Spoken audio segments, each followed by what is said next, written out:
So, Ajahn Piti, we have been praying for peace in Myanmar, right? Yes. But the reality is that the street protests continue, and then authorities also continue to use lethal force against the protesters. So, Correct. up to this point, are you still optimistic that we will see a possible peaceful solution to the crisis? Of course, we have to keep a high hope on peaceful solution, right? Because if we don't believe in the peaceful solution, then the worst come. And when the worst come to the worst, worst case scenario in Myanmar is nearly possible right now with high probabilities, because Myanmar was under military rule for a very, very long time, from 1962 until 2011, 2013. Hence, most of the times, military persons in Myanmar, they are very, very well living.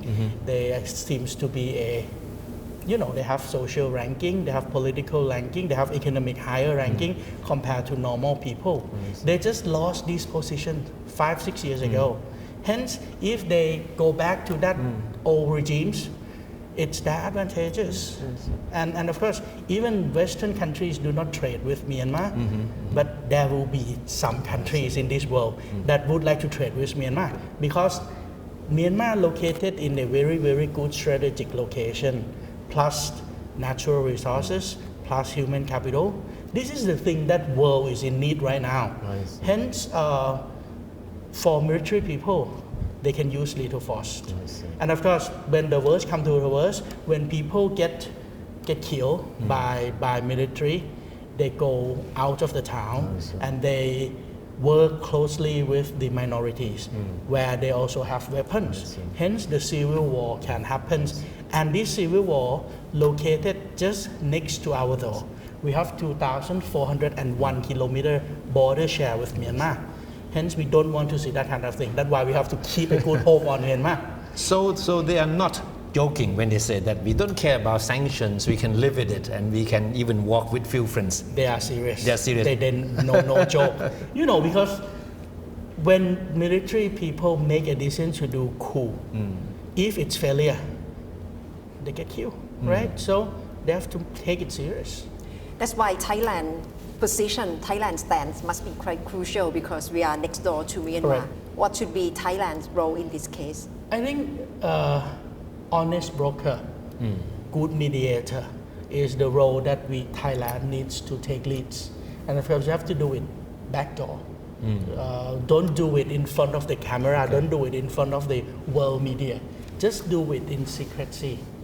Talk to military people, talk to SAC, and another times talk to CRPH, the Council of Representatives of Payitor to Lutor, or the elected member of parliament that now they gather together and just appointed the vice president of Myanmar, right? Talk to this group, and if it's possible, bring the representative of both of them, and this representative should be the high ranking who can make decisions, and talk.